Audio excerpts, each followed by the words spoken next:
உங்களுக்கு UK, Canada, New Zealand, USA, Australia, Europe Ireland படிக்கணுமா? நீங்க என்னெல்லாம் ட்ரைனிங் ப்ரொவைட் பண்ணிட்டு இருக்கீங்க? நீங்க அப்ராட் போகிறதுக்கும் கைடன்ஸ் கொடுப்பீங்களா? IELTS, PTE, TOEFL, GRE, GMAT and இந்த மாதிரி நிறைய இங்கிலீஷ் ப்ரொஃபிஷியன்சி டெஸ்ட்டுக்கு கைடன்ஸ் கொடுத்துட்டு இருக்கோம். நாங்கள் அப்ராட் போகிறதுக்கும் எண்ட் டு எண்ட் கைடன்ஸ் வந்து நாங்கள் கொடுக்குறோம். நம்ம இன்ஸ்டியூட்டில் மோர் தென் 5,000 ஸ்டூடெண்ட்ஸ் நம்ம அப்ராட் அனுப்பியிருக்கோம் அண்ட் 10,000 ஸ்டூடெண்ட்ஸை வந்து நம்ம இங்கிலீஷ் ப்ரொஃபிஷியன்சி டெஸ்ட்டுக்காக ட்ரெயின் பண்ணியிருக்கோம்.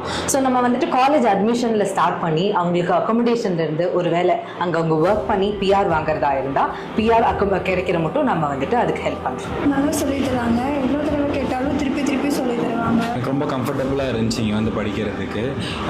ஸ்டாஃப்ஸும் வந்துட்டு ரொம்ப இன்டாக்டிவாக இருந்தாங்க. எவ்வளோ வாட்டி கேட்டாலும் வந்துட்டு கொஸ்டின்ஸ் வந்துட்டு நல்லா ரெஸ்பாண்ட் பண்ணாங்க. என்றைக்குமே வந்து அவங்க ஆன்சர் பண்ணுறதுக்கு சலிச்சுட்டதே கிடையாது. நம்ம ஆஃபீஸ் வந்து பார்த்தீங்கன்னா GP சிக்னல்ல இருந்து காந்திபுரம் போகிற வழியில் SM Sales பக்கத்தில் ஸ்ரீ குரு டவர்ஸில் 2nd ஃப்ளோரில்